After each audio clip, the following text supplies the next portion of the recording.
अली को अपने दांत साफ करना बिल्कुल पसंद नहीं था। हर रात वो बाथरूम के सिंक के सामने खड़ा होता और अपने टूथब्रश को ऐसे घूरता जैसे वो कोई कड़वी सब्जी हो। एक रात जैसे ही अली ने टूथब्रश उठाया, एक बारीक सी आवाज आई, मैं वहां अंदर नहीं जा रहा। अली साकत रह गया।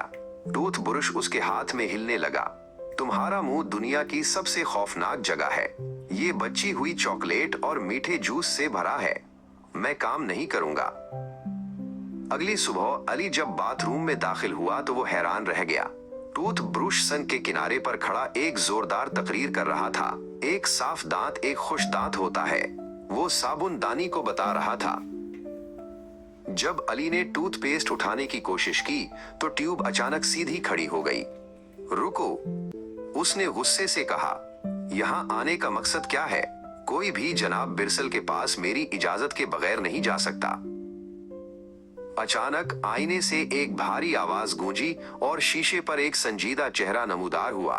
बाथरूम की सफाई कमेटी का इजलास शुरू होता है, इसने ऐलान किया। पहला काम, ऑपरेशन अली के दांत।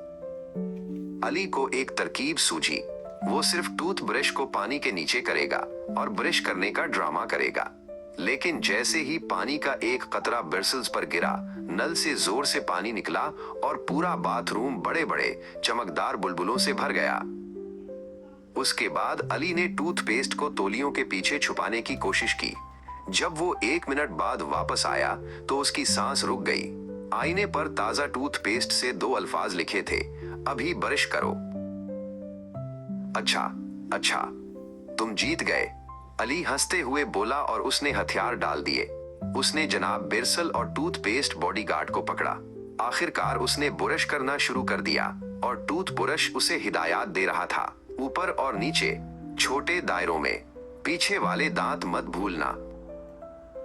उस दिन के बाद से दांत साफ करना एक मजे का काम बन गया। बाथरूम की सफाई कमेटी ने इस बात को यकीनी बनाया।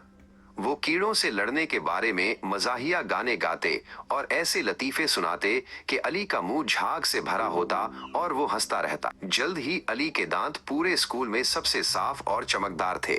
उसने ये इसलिए नहीं किया कि उसे करना पड़ता था, उसने ये इसलिए किया क्योंकि इसके टूथब्रश से बहस करना नामुमकिन था।